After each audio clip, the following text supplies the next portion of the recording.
Hello, my name is Polly Nash, and normally I'm not addressing you directly as part of Elgin Community College's Oral History Project.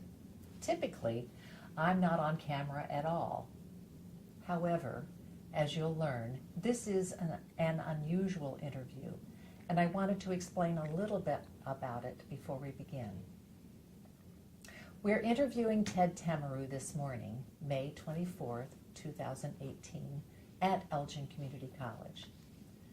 Ted is the only child of ECC's third employee, Mrs. Erica Varick, who was hired in 1952 to be the secretary to Dean Gilbert Renner, and retired 26 years later in 1978. Although she has died, we thought it important to have as much of her story live on through an interview with her son. Part of her story is what individuals do when there's a startup, as ECC was in the early days. Mrs. Varick did everything possible to make our college run smoothly. She opened the doors in the morning, made coffee for faculty, kept the college's accounting and student records, ran the bookstore, which was really out of the closet in the college, and she rented textbooks to the students. And she served as the unofficial advisor to our college's students. But another important part of their story is one of survival.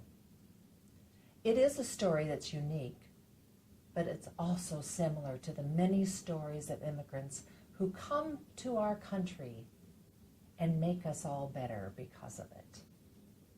Jack Weiss, our videographer and editor, and I welcome Ted this morning and ask him to start out by telling us a little bit about where and when you were born. Ted? Well, thank you, Polly. Well, I was born in the small country of Estonia in Europe in the year of 1938. Estonia is a small country. It's one of the three Baltic states of Estonia, Latvia, and Lithuania. And it became an independent country back after, in the year of 1918, although the history goes back many, many hundreds of years before that. But again, it became an independent country at that point in time, along with the other two Baltic states. We will get to 1938 in a few minutes. Yes. But let's tell me about your mother. Tell me where was she born? When was she born? All right. My mother was born in the year 1913 in the capital city of Tallinn in Estonia. And I think, as I know of her history, what she has told me, she had a fairly normal life in the early part of her life, meaning that she had the standard schooling and at that time, through the high school level. And following that, she had some education in what might be a community college or a vocational technical school for several years. And she worked as a legal clerk in the Estonia's court system. She worked for a judge there, again in the capital city of Tallinn. And was that before or after you were born? This was after I was born. Okay. Again. And so how did she meet your father? You know what? I'm not so sure I know directly, but I know that they met and they had known each other for several years before they got married. And again, I have to say that I really don't know. She never did. I never asked much, and she never expounded on that, so that I don't know precisely, but I know that they had known each other for several years before they did get married. And so you were born in 1938. Yes. And that was the beginning of some very turbulent times in your country and in Europe and in countries in that area. And a few years after you were born, what happened in your country? Well, yes, as you said, the Second World War basically started in 1939, And at that time,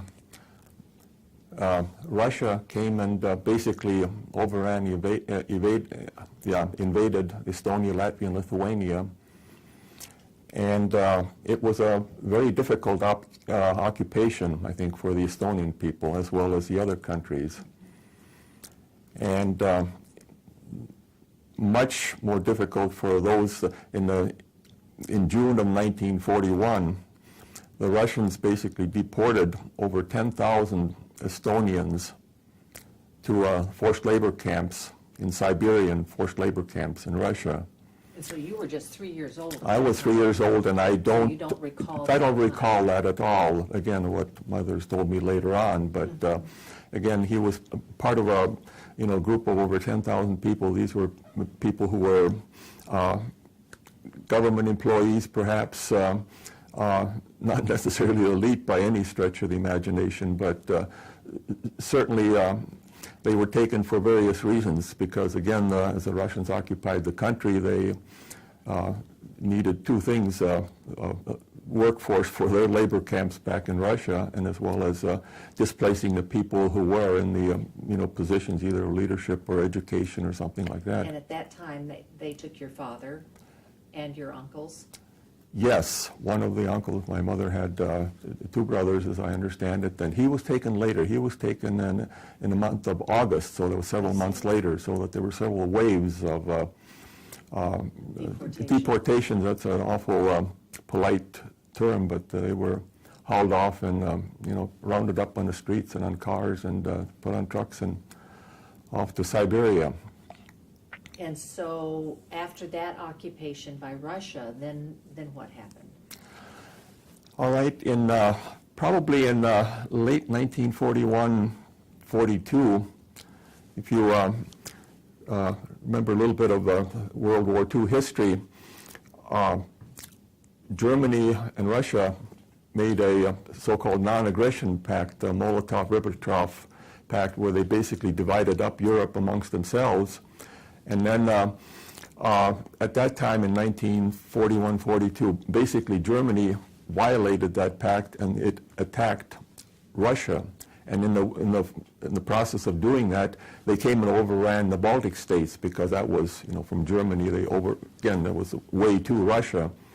And so basically then Germany came and invaded and occupied Estonia for a period of about 2.5 years. And the German occupation was, some people said it was a little more humane than the Russian one in the sense that they also took people and took them to Germany to presumably forced labor camps. Not so much the concentration camps that people know about, but forced labor to help the war effort, if you will. I see. And so were you still in Estonia at that time? Yes. We were in Estonia until late 1944, September of 1944, when I was about 6 years old at the time. That's when Germany was losing the war. In other words, their attack on Russia was being repelled, and the Germans were being pushed back out of Russia, and again also being pushed back out of the Baltic countries back into Germany. And at that time, as the Germans were retreating, many people, they say probably 10% of the population left Estonia. They even got away because they didn't want the Russian reoccupation. They didn't want what they had here a few years before that. And so what do you remember of the German occupation? Were you still so young that you do not recall that? Basically, yes. Again, I was, between 1942 and 44, I was, 4 to 6 years old. I remember, what I do remember is that we were living in my grandmother's house, my father's mother, because after he was taken to Siberia, then we moved in, my mother and I moved in and lived in her house. And I guess one of the most vivid memories of anything I have at that point in time was in March of 1944, as the Russians were coming in to reoccupy Estonia, they were bombing the capital city of Tallinn, and we were... Which is where you were living. Which is where we were living, and we were, clearly I can remember that, we were in my grandmother's house. It was at night, I was sitting in my mother's lap, and they were bombing the neighborhood or the city where we were, and I can visualize, was looking at a crystal-faced cabinet with dishes, glasses, and all of a sudden I could see the things starting to kind of move and shake, and after that it was just blank. I don't remember anything. The bomb, the house took a direct hit with a bomb, and apparently my mother fell on top of me, and she later told me that I had some, we were all miraculously not injured. I think my grandmother had some lumber or timber fall on her, and but just had some glass shards in my face and so forth. But so that's deeply embedded in my mind that I can just visualize that. And was your grandmother's home destroyed? Yeah, totally. It was totally destroyed and burned, and so again, it was. Don't know how we ever got out of there, but we did. So. And was it at that time that your mother decided to take you out of Estonia before the Russians? I think the answer is. I think the answer is yes. I think many people did at that time. Some left for Sweden because, again, there was always a close tie. Some left for Finland, and for whatever reason, I think my mother and she decided and waited until the very, very last minute, because we were able to escape with the last two ships that left Tallinn, and these were the retreating German, not only troops, but the bureaucracy that was there too. One of them was a German hospital ship with a lot of wounded soldiers, and the other one was just a regular ship. And most people wanted to get on the hospital ship because they felt that was safer. Mm-hmm. But as it left port, the Russians were coming after the ships, and the ship that we were on also was attacked, and it was the ship was.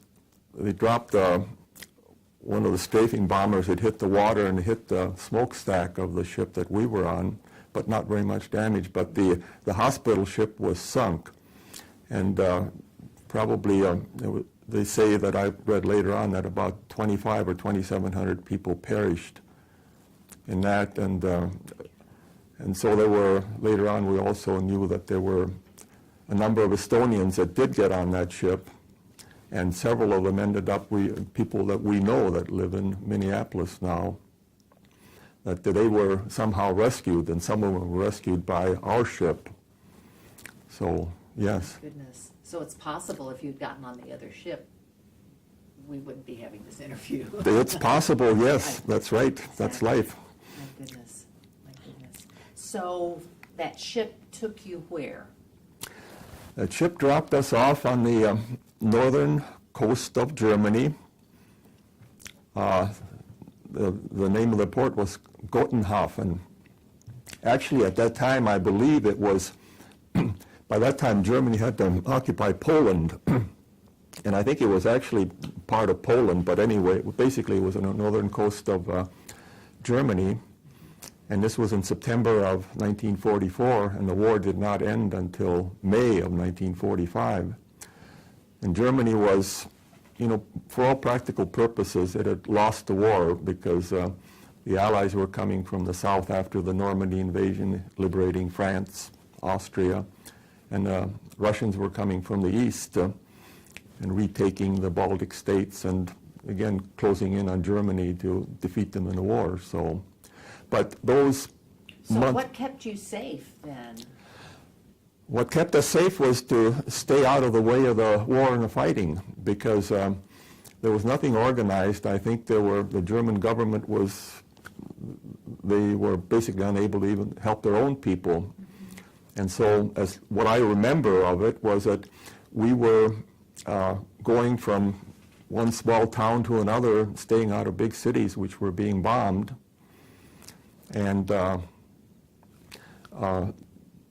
again, it was, I do remember being on a flatbed rail car for a number of days going someplace, and that was stopped on a number of occasions, again, because the tracks were either part were bombed and so forth.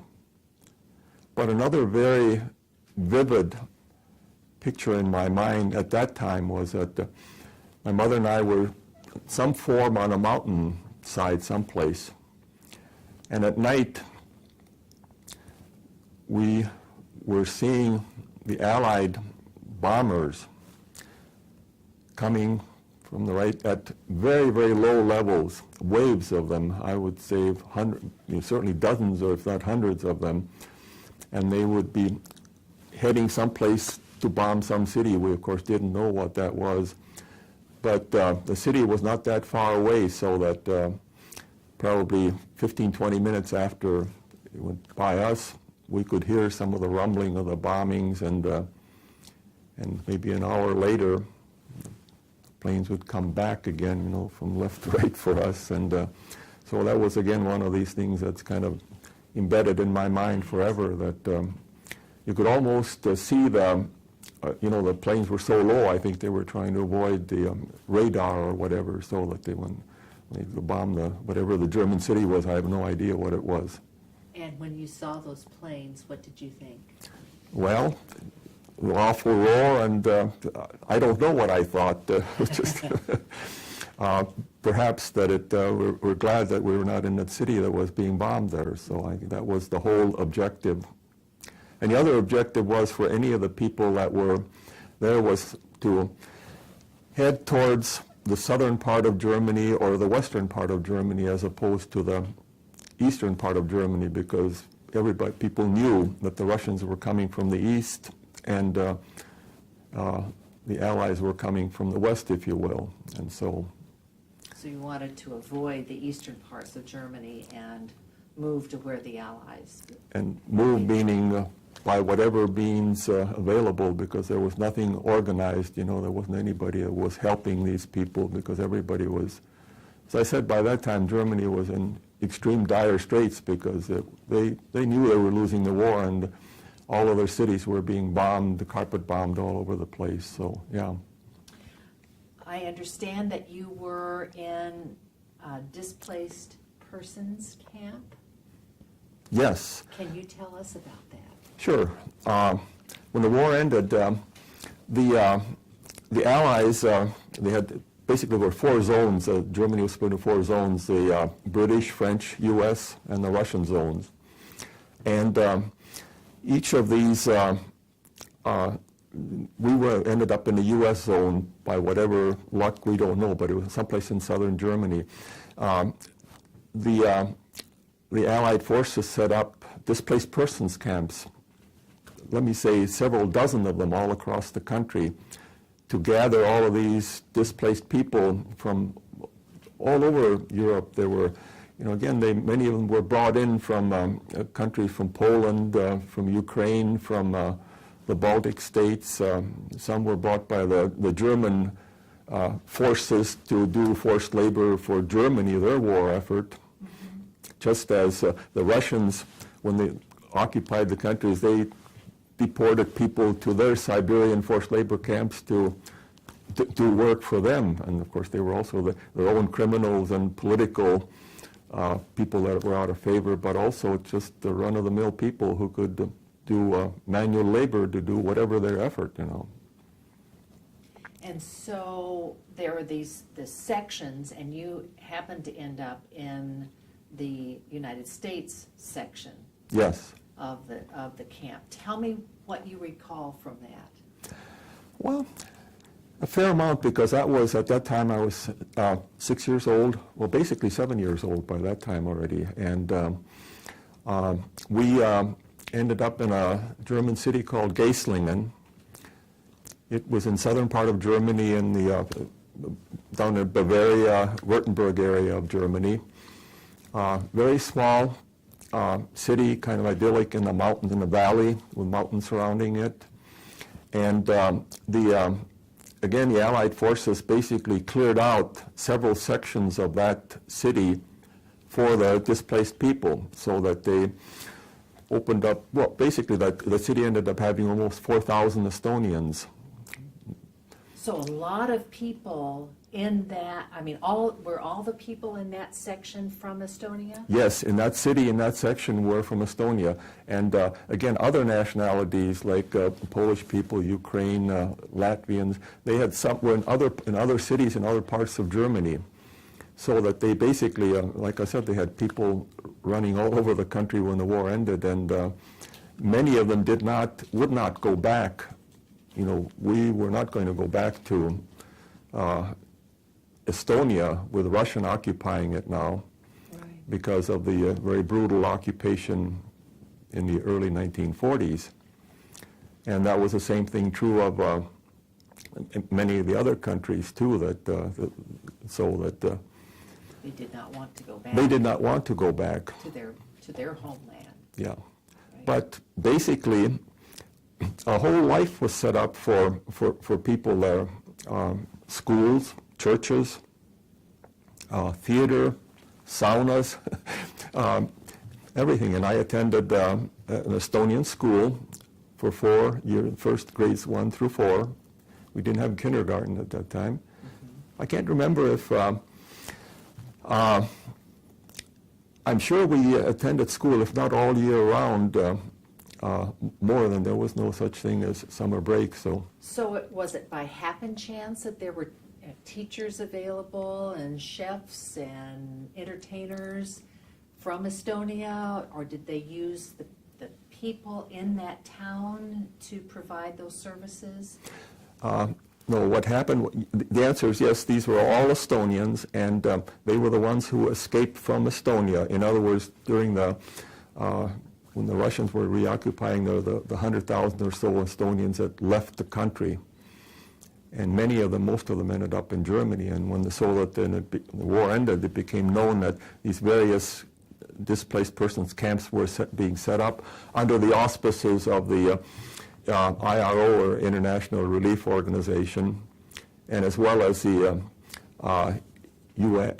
United Nations Refugee Relief Agency. And so that everything was, let me say, provided for, I don't want to use the word charity in the sense, but it was. In other words, many of the people who were there, they had backgrounds, but they weren't assigned to a job because they liked something. Certain things had to be done, food distribution, whatever clerical things. And yes, many of the people had backgrounds in education, teachers. And my mother had, I don't know precisely what she did, but what I have read and what she had told, she did. I know she worked in a food distribution system there, because somebody had to dispense. All of the food came from You just do what you need to do. from agencies, yes, and so that other things that I remember about that time is that the German currency was, for all practical purposes, also worthless after the war, and my mother was paid in cigarettes and butter and nylons, because the currency was worthless. And we did interact with the Germans in the city, but I'm sure the relationship wasn't too good between the displaced people, because the Germans were kicked out of their houses and neighborhoods, and they wanted to, no doubt, get rid of us as soon as possible. But so there was a black market there, but the currency was worthless, so that I know my mother told later on that she was paid in cigarettes. She never smoked, I think, a cigarette in her life, so that, but it worked the thing in the black market. The black market works a necessary function during times when the financial system doesn't work. So It's the beginning of the barter system. yeah, and I can remember a couple of things which I may not be too proud of either, but us youngsters would go in the foothills of the, the Germans had their gardens, fenced-off gardens in the foothills where they raised vegetables and fruits, and we went in there as boys, and we brought home some vegetables and fruits. So, That's that's what you had to do. Right. So can you talk about, I know you said you went to school. Can you talk about the rest of your daily life, where you lived, what the house was like? Sure. In addition to stealing vegetables from. People were assigned housing. We were in a neighborhood of one of the several neighborhoods of, let's say, almost 1,000 people. We were assigned to a house. We had a small house, 2-story house, with 4 families in there. My mother and I had 1 room. The house had 1 bathroom, 1 kitchen, and the 4 families shared that. And we lived that way for 5 years. And baths were few and far between. And I'm sure the cooking also was, but much of the food was distributed through the relief organizations, so that, you didn't go out shopping. You went to a food shelf, basically, that were, again, much of the food came from, no doubt, from the U.S. And but the cooking was done in the kitchen there. And What do you remember about the other families? Do you remember anything about those other families you lived with? You know what? In the house, I remember little about those families, but we had a group of probably a dozen kids that were in an immediate neighborhood. And I've got a number of pictures of those kids, and we're all about the same age. And I tell my grandkids that, first of all, obviously no TV, no telephone, no nothing in terms of entertainment, no vehicles. I think at some point in time, very late, probably in 1949, just before we came, somehow we got access to some bicycles. But other than that, it was walking everywhere. Walking everywhere, and the school was between 2 and 3 miles. Uphill both ways. One way. It was on the hillside in the city there. So, and we walked as a group through the German neighborhoods there, and I don't think there was any fear as such, but it just, like I said, I don't think the relationship was especially great with the German community there. So that. Now, were your when you were in school, was it taught by an Estonian? Yes, okay. Absolutely, yes. And again, I think there had to have been a mixture of people, the ones who left Estonia, that had a variety of backgrounds and capabilities. Churches were set up, and basically to serve a community of 4,000 people. You set up your own city, and the only thing different is that you're being totally supported by somebody else. You're at the mercy of for food and everything else. I can remember early on there were a fair amount of American soldiers that were also around there, patrolling for safety or whatever. And they say my mother was paid in cigarettes, and then she was able to barter things, amongst people in the German community. And us young boys would go around the streets and pick up the cigarette butts, because the GIs were famous for throwing away half their cigarettes, and so we would. That's valuable, wasn't it? That other half. It was very valuable. We would just collect bags full of them, and then we would, I'm assuming, giving them or bartering to the older boys and also the men, so that, but that was our entertainment. And the other thing that we did a little bit was, in the mountains there were some leftover German war materials. Not any big equipment, but as boys, we'd go up in the mountains and, browse around, and we found some caves and stuff. And then we told the soldiers about that, and so they kind of either had a show. Sometimes we brought, there were some things, there were some ammunition and stuff, so we'd bring those things back, and we showed, afterwards we showed the soldiers where the stuff was, and then of course we got candy bars and gum for that, and so that was good. Oh, that was that, and collecting cigarette butts, that was entertainment. There came a time when there was an opportunity to emigrate, to leave the displaced persons camp. Can you talk to us about how that all happened? Sure. The camps were set up to be dismantled eventually, of course, so that the objective was not to keep people there, but to deal with it as long as it need be. And probably as early as 1948, people started to leave, go various places. Many went to Sweden, but officially Canada, Australia, and Great Britain were the first three countries to start accepting formally refugees through immigration process. And the U.S. was the finally two, and I think in early 1949. So many people, for whatever reasons, they went to those countries. I think my mother must have wanted to go to the U.S., come to the U.S., and applied for that. And it was a system of, it was handled through, in our case, it was through the International Lutheran Federation. They looked for sponsors in the U.S. that were looking and willing to accept certain type of people under a contract basically for 1 year. They said they would provide employment and a place to live for 1 year. And the people who would be immigrating had a promise to stay with them for 1 year and perform whatever the job was.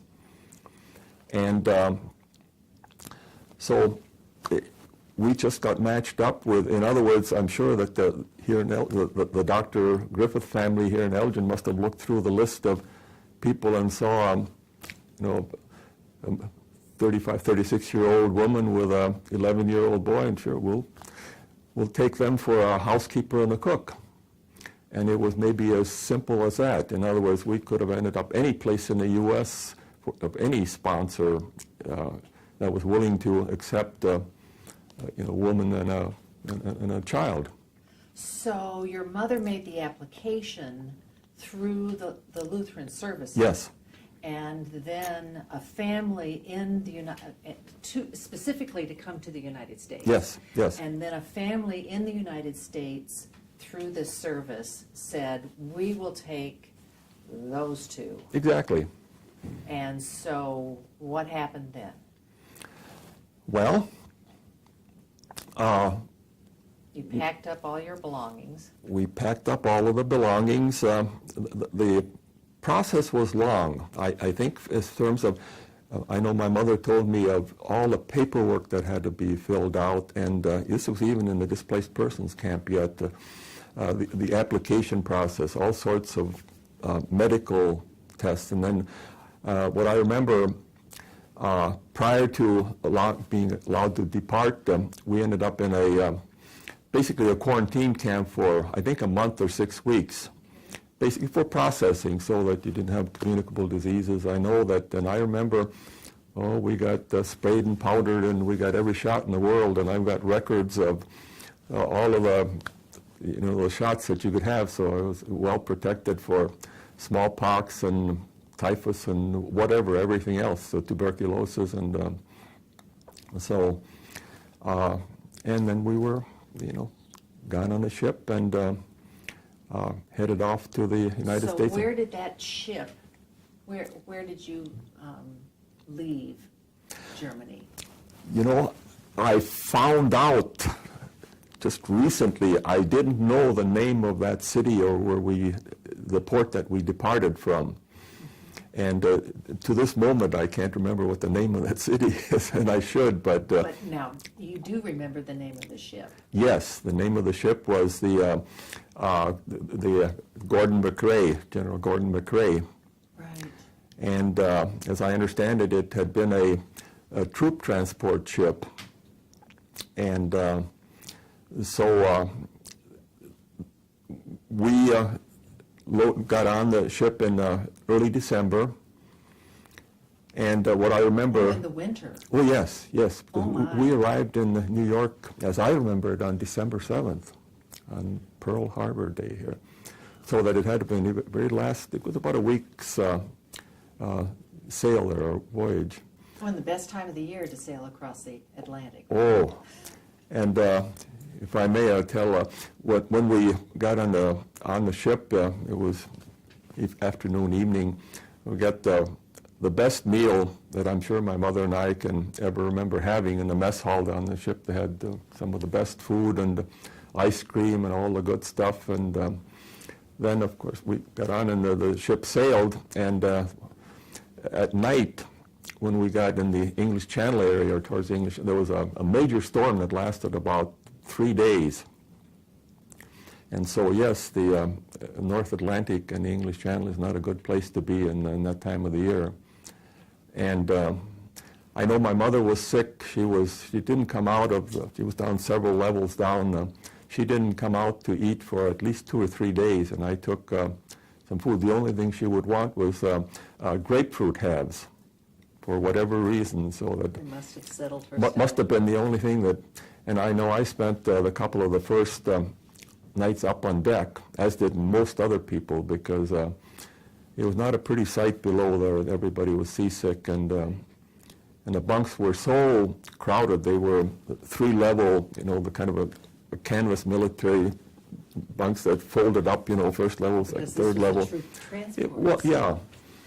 And so I slept down there on a couple, and the males and females were separated so that I was considered old enough so that I wasn't even with my mother. She was in another section of the ship, and I was in another section. So, and so.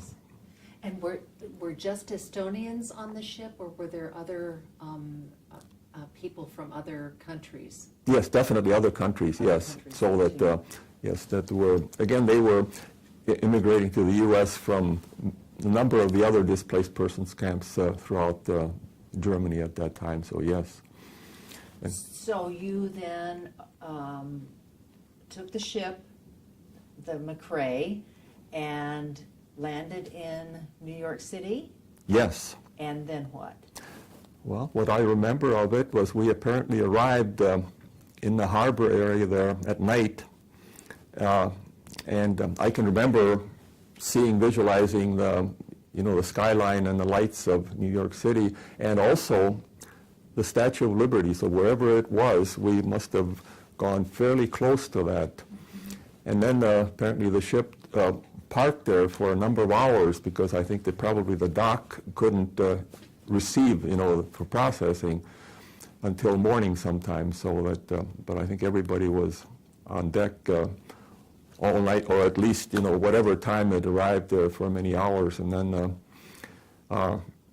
we went through the processing where I think there was a lot of paperwork again. And it was not Ellis Island. Ellis Island was closed at that time already.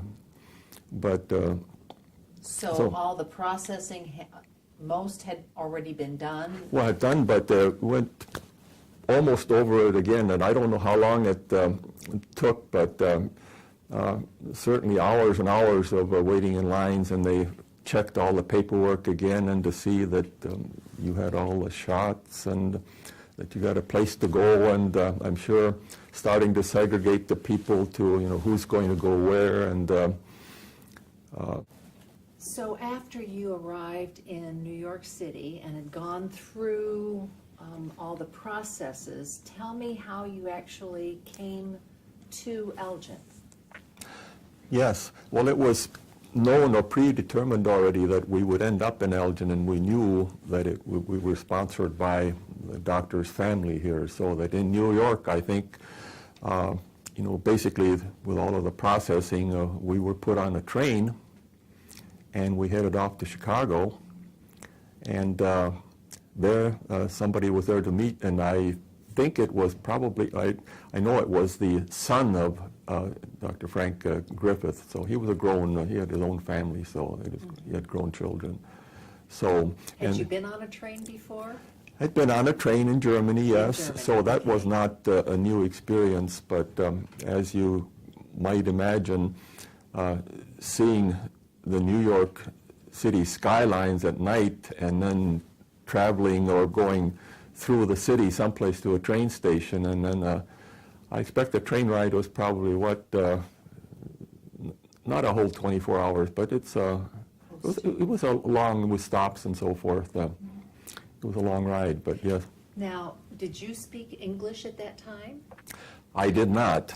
I said hello and thank you. That was the extent of my English. I think my mother had taken some English classes in the displaced persons camp. I think, when it became known that we were eligible to immigrate and so forth, they had English classes. So she was a little bit ahead of that, but certainly not fluent by any stretch of the imagination. So, although the train ride was not a new experience for you, being among English-speaking individuals, what might have been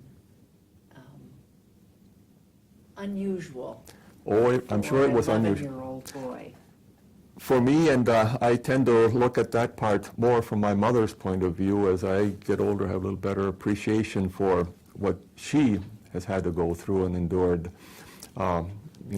Being in a situation of having a young kid tag along and being in a new country and not knowing the language and not knowing exactly where you'll end up and how things will work out. And so for her, it had to be a very traumatic time in her life, certainly. Right. So you arrived in Elgin and you were met by Griffith. Yes. And tell me about where you lived. I think we actually even have a picture of the home, the Griffith home.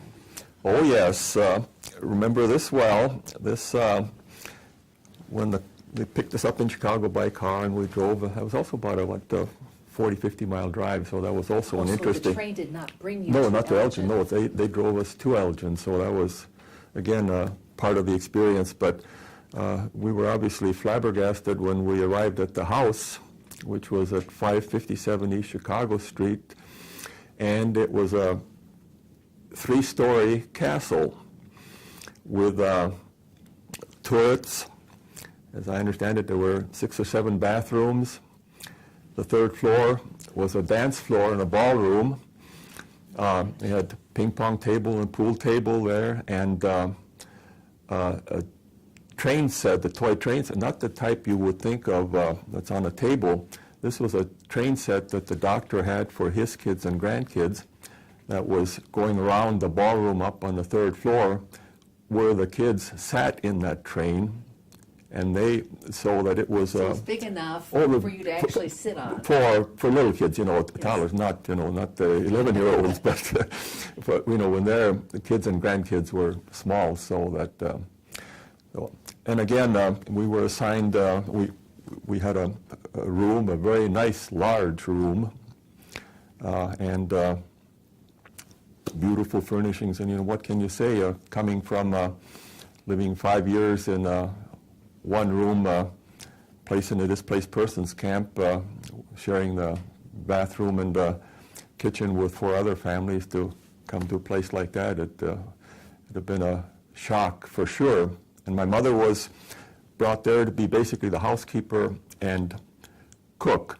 They had a cook there at that time, and there was an overlap. The cook stayed there for a number of months, I think, kind of as they were transitioning, teaching my mother American-style foods and cooking and so forth. And so, yeah. So her responsibilities were to be the housekeeper and the cook for at least a year. Correct. And that was the obligation for both families, for your family and for the Griffith family.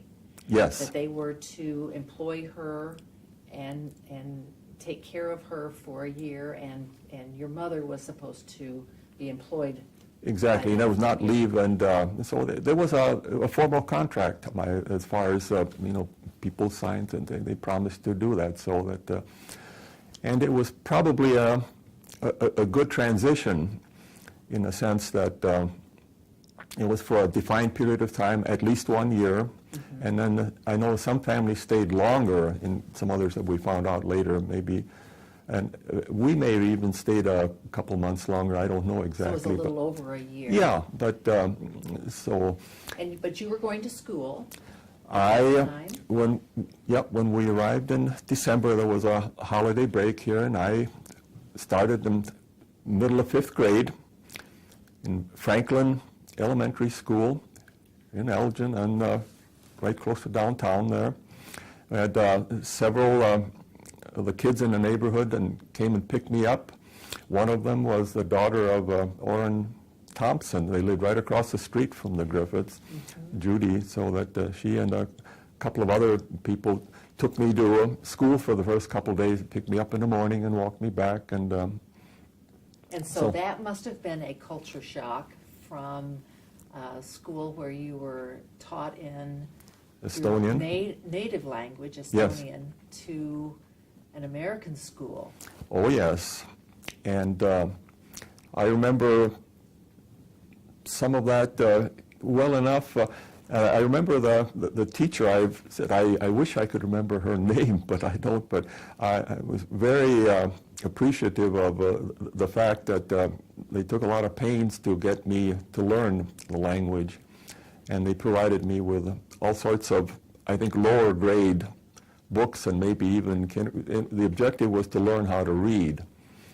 And so that, of course, got introduced to all of the students, but during the hours when the kids were having other classes, she would shuttle me off to there was an empty room, a classroom or something, and she told me basically to, whatever you can read, start to read out loud, is always read out loud to yourself. And so I'm sure I did that for some time, but I was brought back during the day for, sat in the class, whatever I did or didn't understand, immersion that way. Right.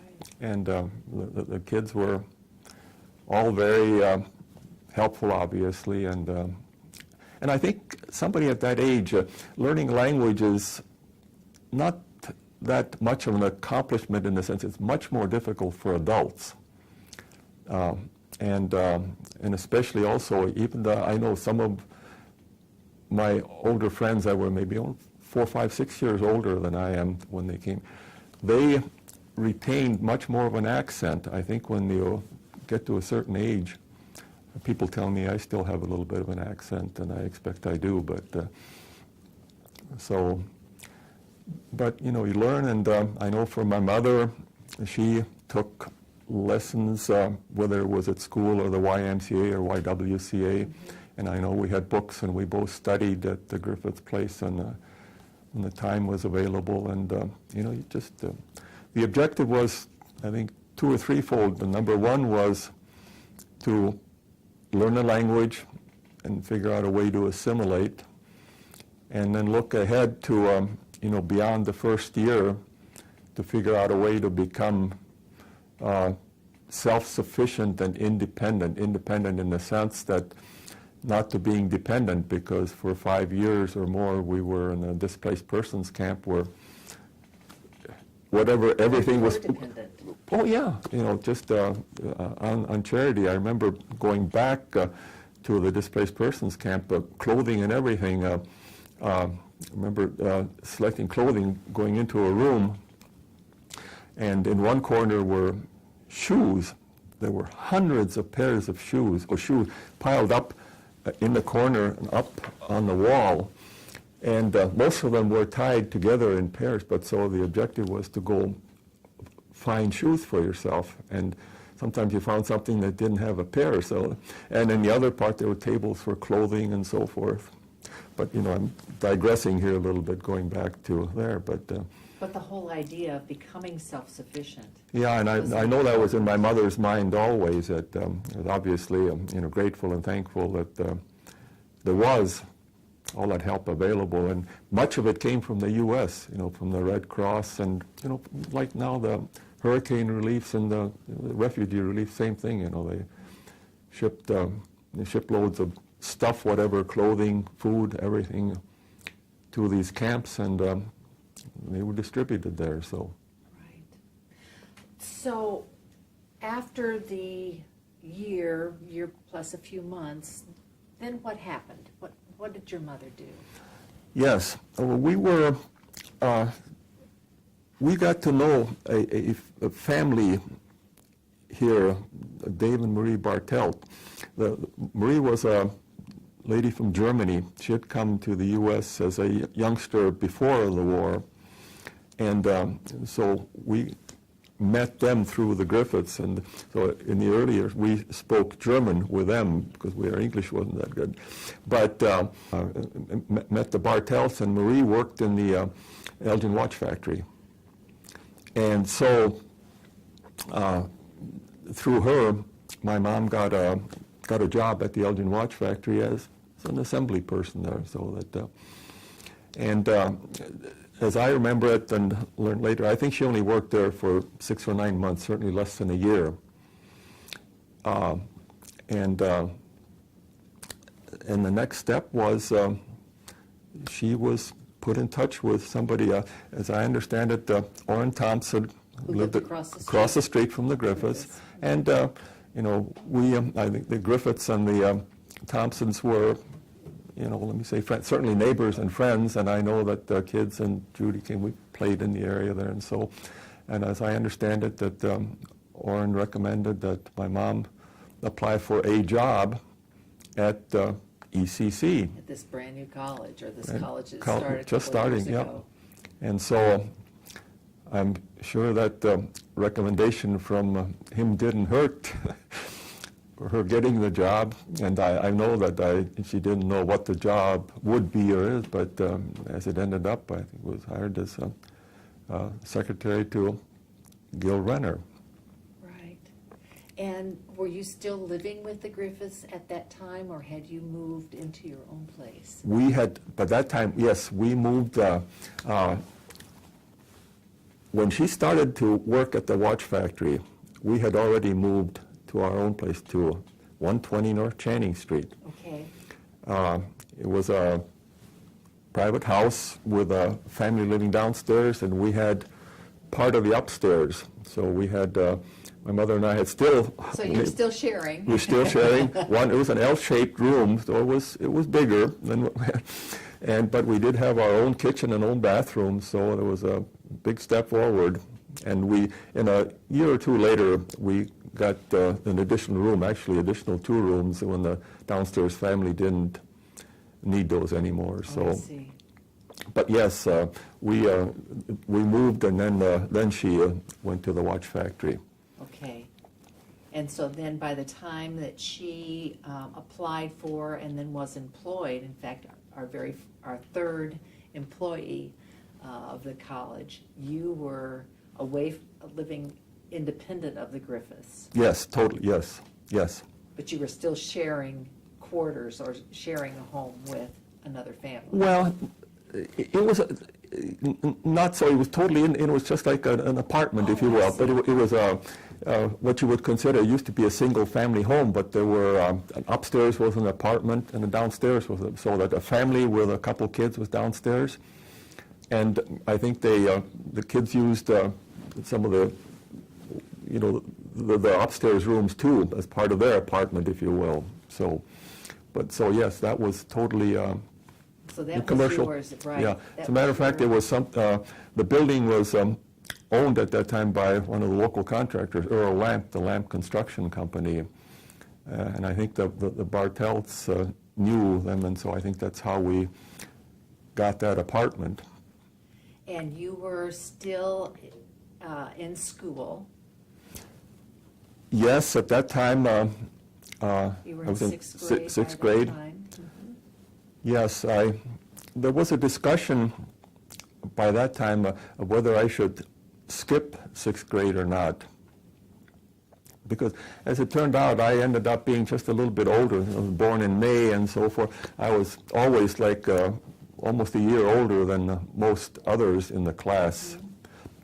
But for whatever reason, I think we decided that I would, stay and not skip that year.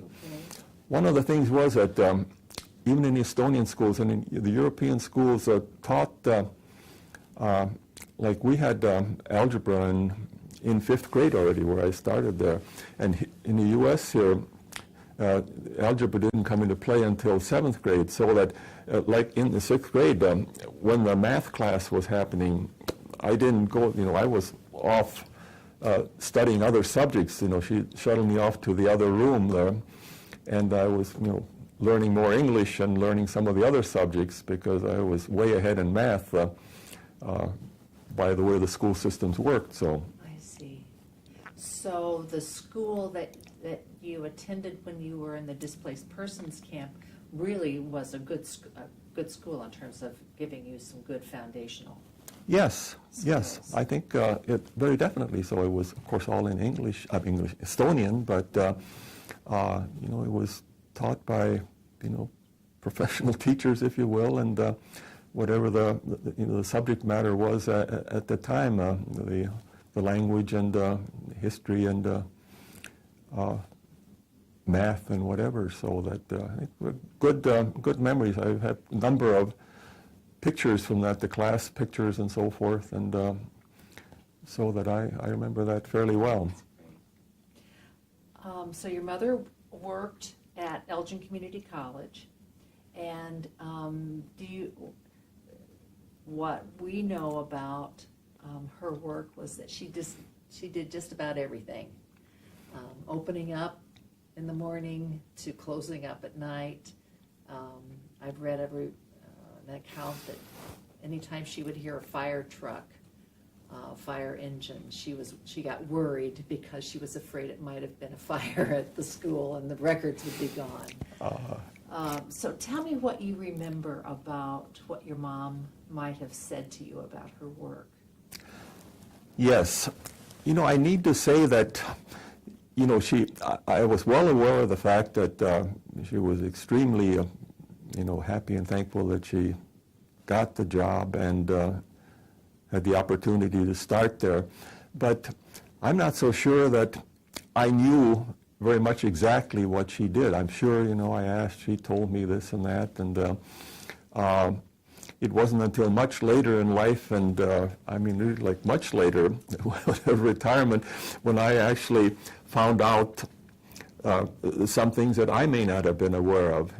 As any youngster, yeah, well, my mom or dad does this or that. Like my kids, they didn't know.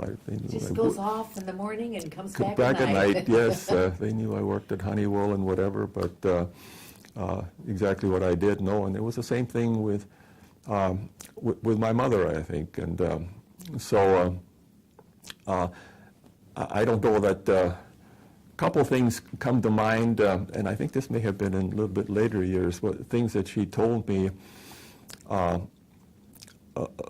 about some of the students. She would say, as she was kind of either disciplining me on something, she would say that she had to tell some of the students that well, you may not appreciate and understand how good you have it here.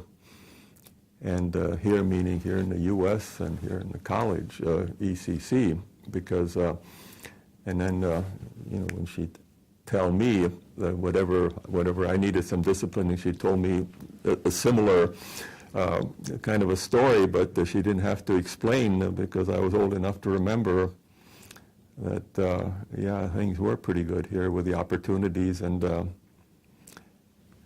again, read later on in one of the articles that were written on the retirement were, things that she had said to the students as the so-called unofficial counselor, that, study hard, take advantage of the opportunities, don't gripe, if you criticize, make it constructive and so forth. And So Wise advice for anyone. I think so, and so I'm sure I got a bunch of that at home too. So While you were, and we'll spend a little bit of time talking about your high school years, but I'm thinking about your mom right now. While you were in high school, your mom reconnected with another Estonian who had moved to the United States. yes, And can you tell me about this man that she reconnected with, or had kept her connections, and then what happened? yes. Well, eventually my mother married a man named Karl Varak, hence the name I Varak. have a picture of him here at her retirement. That's an Yes, and older that's picture. Carl there. The two families apparently knew each other in Estonia. Carl had 3 sons, and his wife. They stayed back in Estonia for whatever reasons. He left and escaped just like we did. Mm-hmm. And again, like I said, my mother and father knew their families back then. And then Carl ended up in Los Angeles. And he was sponsored by somebody out there, and we here in Elgin. And I think they were also in Geislingen. He was also in Geislingen there. So that, again, they knew each other. And I think between when we arrived here in 1949, 1950, they married, and he came here in 1956. So it was a fairly long period of time, but they stayed in touch and I think corresponded. And I'm not so sure. He may have even visited Elgin, or she may have gone out there, but I don't remember that. But anyway, yes, he moved here and moved in at 120 North Channing Street, and this was after my junior year in high school. It was in 1956, so. I understand you had lots of interesting things happen while you were in high school. You were class leader, you played basketball, and there's something about a couple of wins that you had. Can you talk with us about that? Sure. No, I don't want you're not going to make me brag on something. Yes, I am. Well, yeah, I think even in junior high school, I think I was involved in a bunch of things, the student council, and participated in all of the sports actually, football, basketball, track, whatever. And I was the ping pong champion of 7th or 8th grade. I forgot which one it was. So yes, but in high school, yes, I was the class vice president for 2 years, the sophomore and junior years, and on the student council, and I think active in sports certainly. A number of committees planning things for. I was one of the homecoming king candidates. Didn't win. That's okay. That's okay, yeah. Sports, certainly basketball, track, and cross country. And yes, we did have a very good basketball team, 1956-57.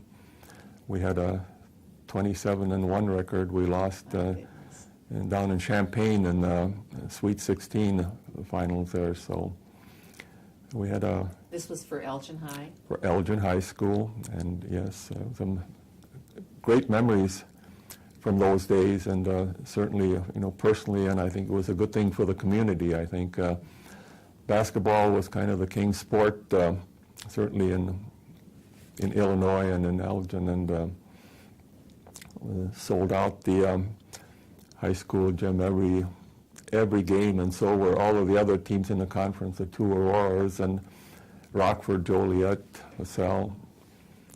So yes, we had many great memories from that, and I was also lucky enough to be one of a small handful of athletes of the year that I don't know how many there were, but there were a couple of them anyway. So your mother was working for Elgin Community College at that time, Yes. and one of her great friends was Helen Kettering.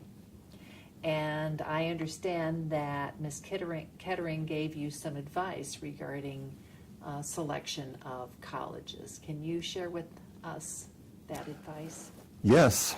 Helen was a biology teacher in high school, and she was also a teacher at the college. So I never had her in class, but I know my mother and her were close friends, and she lived just a block from our address. But what I remember of her was probably in my junior year,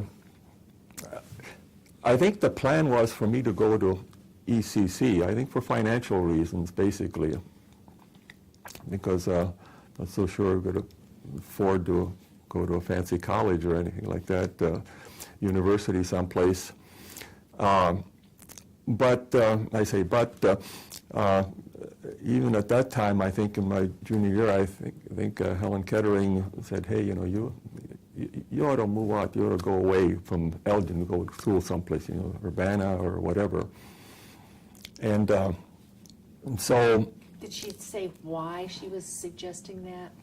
Well, as I remember it, I think it was, that you've lived with your mother long enough, kind of, and you need to get out on your own and get away from home and get out on your own. Because it had been just the two of you.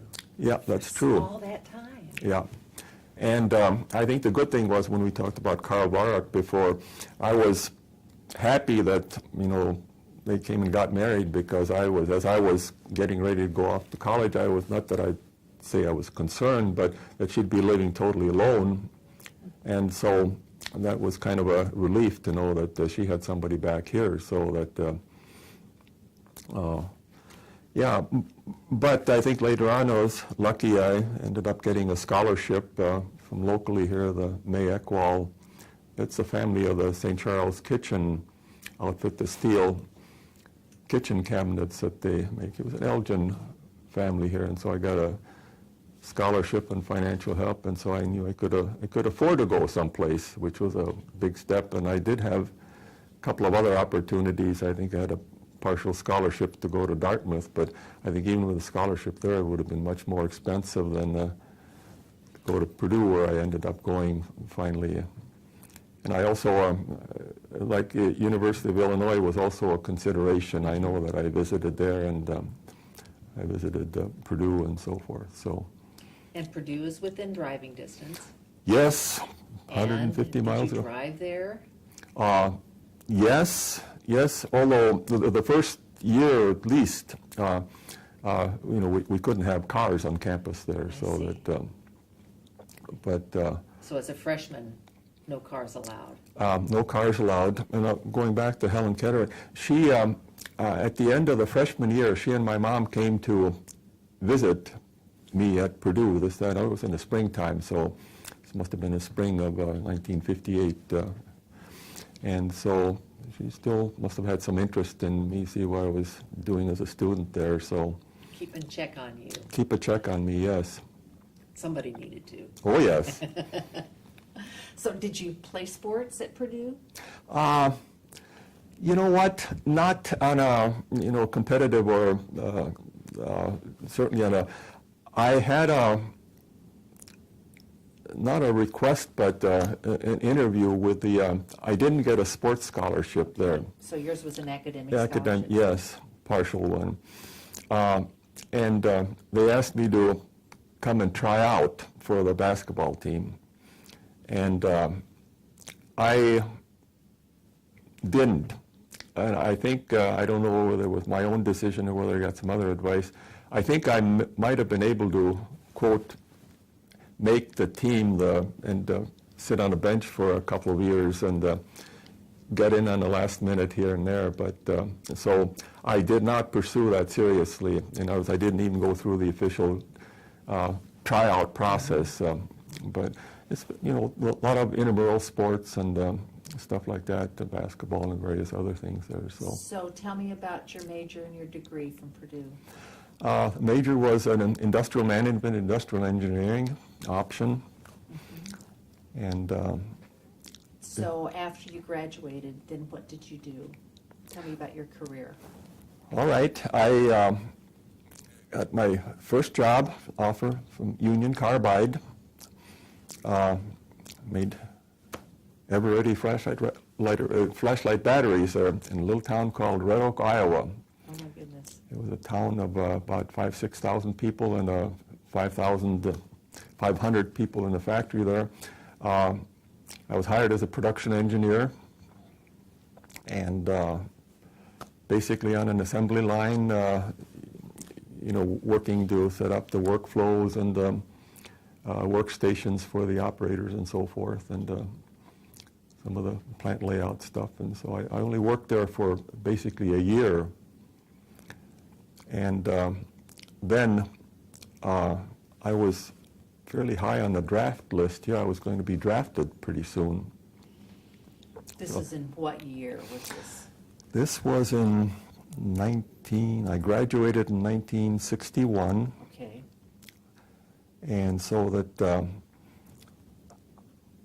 I went to work, this was in 1962 then. I went to work for Union in 62 and then went in the Army in the reserves in 1962 in the spring, summer. Okay. Got it.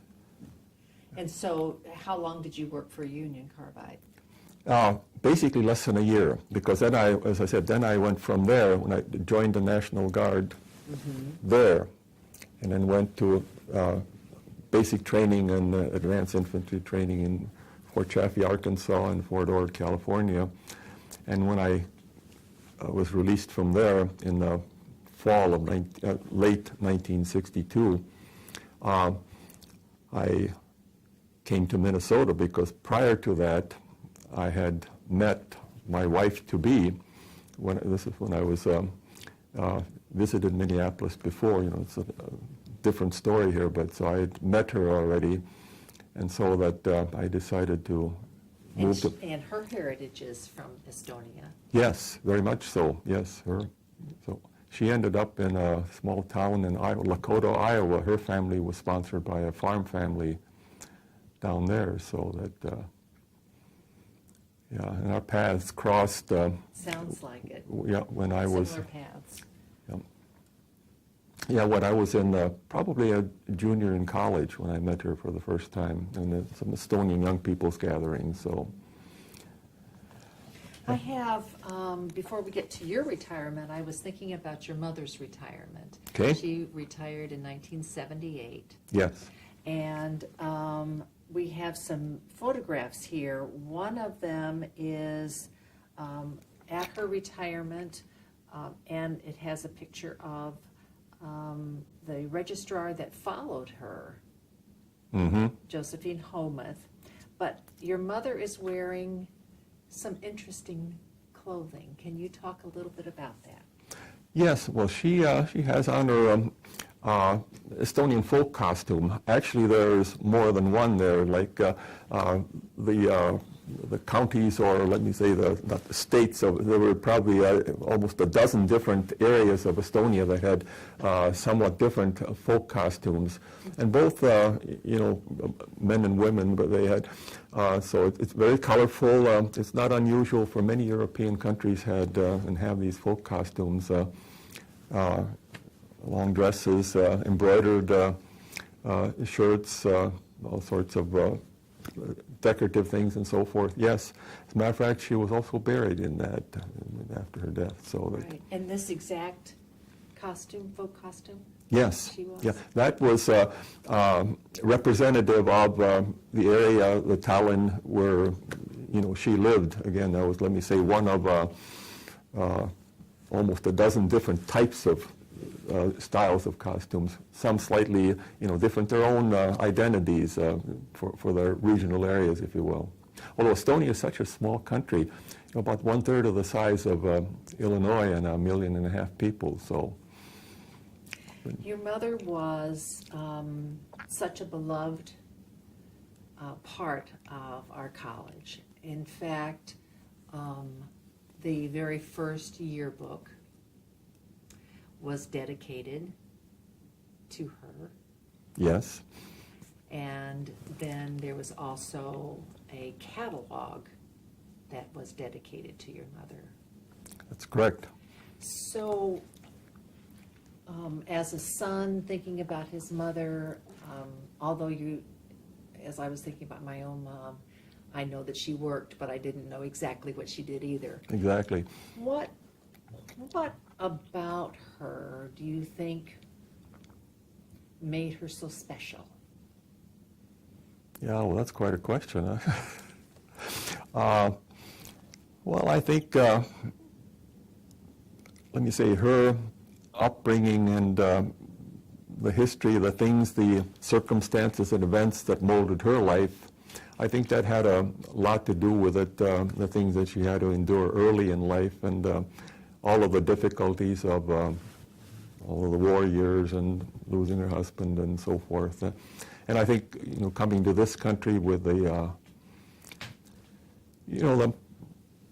freedom and opportunities, and I think she was obviously able to take advantage of those things and start a new life here because, and so no doubt those had an impact on her and who she became. Now, the rest of that is, genes inheritance too, whatever her parents were like. So, but I'm sure that, she was molded as a person by those events and circumstances in her life, like many of us are, I think. Right.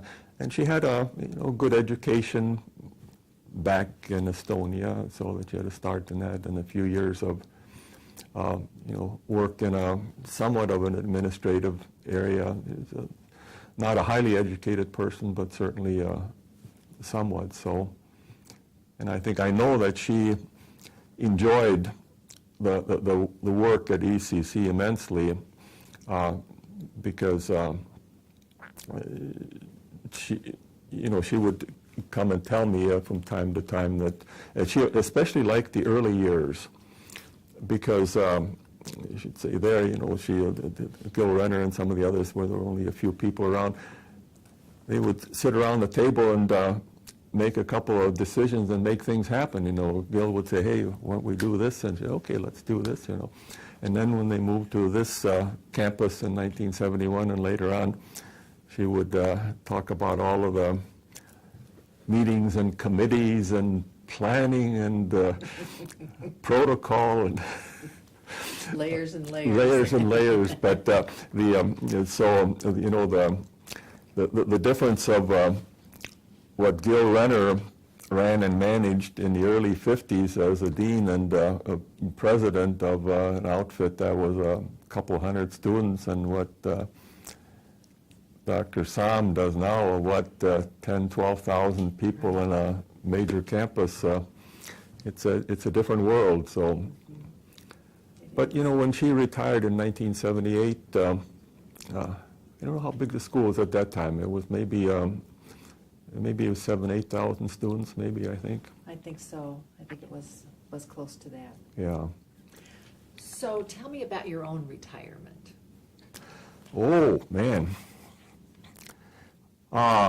We didn't talk about what you did after Union Carbide and after your Army Reserve. Well, I worked for Honeywell for 34 years. Started in the late 1962 and worked. Retired in 1996. I was an extremely lucky individual. I retired very early, and enjoyed it ever since. I had, I think, a satisfactory career. Honeywell had all sorts of series of jobs, starting out at the working level, engineering level, and product and process improvement areas, and ended up supervising and managing a small engineering organization.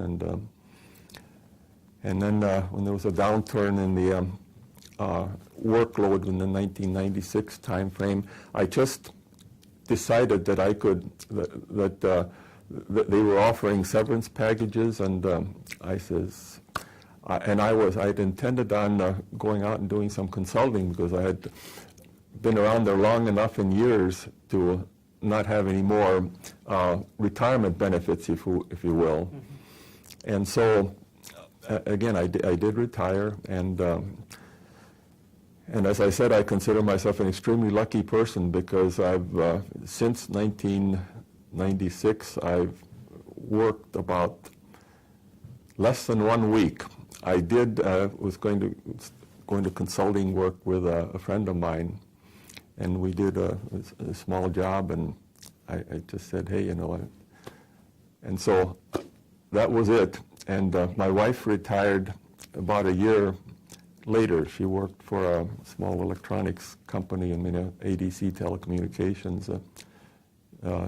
She was a human resource specialist, kind of. She was also in the area of very similar to the job my mom had in the HR department, enrolling new employees and so forth.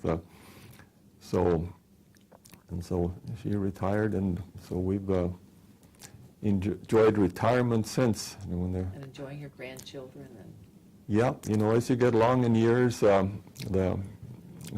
kids were very happy with both. Our daughter is going to be 50 years old here in a couple of months. Our son is a couple of years younger. They both have families. Daughter has three kids, twins, and two boys. The twins are a boy and a girl, and they're 16 years old now. The oldest is our son's daughter. She's 17 years old. So the point being that they both have, they've had jobs, they've been educated, they have their own homes, and we've got grandkids, and as I jokingly say, if I'd have known that grandkids is so much fun and better, I'd had grandkids before kids. That's what they say. Exactly. As we close up, I would ask that you reflect some about the people of ECC that you knew, Mr. Renner, Ms. Kettering, Mr. Thompson, Mr. Lair, your experiences as a displaced person, and any final thoughts about your mom. So can we start out with some reflections about people that you knew from ECC? Yes, a couple of them we've talked about, the Helen Kettering, of course, already. Carl Lair was my class sponsor, the class of 1957 at Elgin High School. So I interfaced with him quite a bit during the student council meetings and so forth. And he came to a number of our reunions afterwards. And so, I never had him as a teacher in high school, because he taught both at high school and college. But knew him quite well. And so some of the others, we had mentioned Josephine Homuth. Right. I knew that she was, close friend and, working relationship that they had. I think after my mother died, I think we were in touch with her. She sent me some, pictures, and we communicated, exchanged cards and so forth. Mike Alf. Mike, I never had him as a teacher either, but I remember him from the high school, and in one of the reunions, he'd written a book about Elgin, and so he autographed or ascribed that as, to Erica's son, Ted, not to me, but so he obviously remembered her too, so that I'm trying to think of some others that names that would be meaningful. Mr. Thompson, Orrin G. Thompson. Yes, and of course, I think the relationship there was at the fact that early on lived very close there, and Judy Thompson, their daughter, we were, went through under her wing. Oh, well, exactly, and we were, went through all the years of school together, because we were in Franklin, Ellis, Elgin High School, and Tammearu and Thompson, when everything was set up alphabetically, we sat close to each other, and so in the neighborhood, kids playing, so that we knew her, and later on in the reunions and so forth, met her many times and got to meet her son. And she lives in Alexandria, Virginia right now, very close to where our daughter lives in McLean, Virginia. So that we're not in touch with her, but so have very memories of her and the family. I think as far as socially, we were not close friends with the Thompsons, but certainly during the school years and when he was in the high school building, and obviously we knew each other and what about your mama's boss, Mr. Renner? Mr. Renner, yes. I think I met him on a number of occasions. In the early years, the ECC was in the same building as the high school. It was the wing of it, so that sometimes during the class days or breaks or whatever, I would come over to the ECC wing and talk. So I saw him, and again, we had not a lot of interface, if you will, but certainly I knew that she worked for him, and she was, I know, extremely, again, happy and satisfied with that. And one thing I may not have mentioned, I bought Gil Renner's car, automobile. This was when I was going to college, so it had to have been maybe, it was a 1949 DeSoto. Okay. They had 119,000 miles on it that they had put on there. And I bought it for $150 and drove it for 2 years and put 20,000 miles on it. So it took you to Purdue and back? Yes, I took that, drove it to school for several years after we were allowed to take. Right. And then the thing broke down on its last trip. I was heading back to Purdue after coming home for a visit, and someplace down the road, fairly close to Elgin, the darn thing broke down, and so I had to call my mom and Carl. You spent a whole $150 on it. It broke down? After 2 years and 20,000 miles, yes. And so, yes, my mom and Carl came and took me back to school, and we left the thing by the roadside, and I mentioned casually that it must have been close to a gas station, and they were happy to dispose of it, let's put it that way. That's the last time I saw it there. Took my bags out of the trunk and put it in the, went back to school. So yes, that was my car story. Your car story. What about your reflections now as in terms of your experience as a displaced person, and any thoughts about the role that America could or should play in the world in terms of other displaced persons? Yeah, well, this is certainly a current topic in the sense with so many refugees and immigrants and so forth. I guess I would continue to be a very strong proponent of immigration, being one myself, but qualifying it, I would strongly favor the formal immigration, not the, there are refugees, obviously, that are let into various countries and have to be let under certain circumstances, but I think, the immigration process in this country needs to be improved. I think I'm not so sure I can offer the recipe to it, but I think there's a lot of things that don't seem to be working properly, and I think again I'm a strong supporter of a good immigration program, because I think this country has benefited an awful lot from immigrants of all nationalities and backgrounds, and but I'm not so sure that a totally open borders system is the way to go either, I think, as Europe is finding out now too. But I think the problem is more massive now. I think even after the Second World War, it was there were a lot of people that were, quote, displaced, and they were dispersed through various countries. But I think what's happening now of the war-torn countries that people are being forced out, and I think all of the developed countries have to figure out a way to deal with this thing, to help these people in whatever category, either allowing them to formally immigrate and officially become citizens, or offer them help and support as, again, under various circumstances, refugees are allowed into the country, but I think it needs to be formalized in the sense that it becomes workable. And I hope that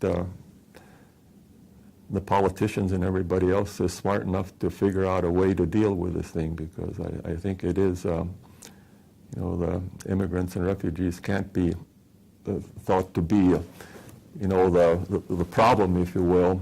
But at the same time, this country is big enough, and I think has enough resources to help, and it has helped over the decades and years, rebuilding Europe, everything else, and helping Japan after the war, and so forth. And so, we've got to do whatever is doable to help the people in whatever category they're in. Absolutely.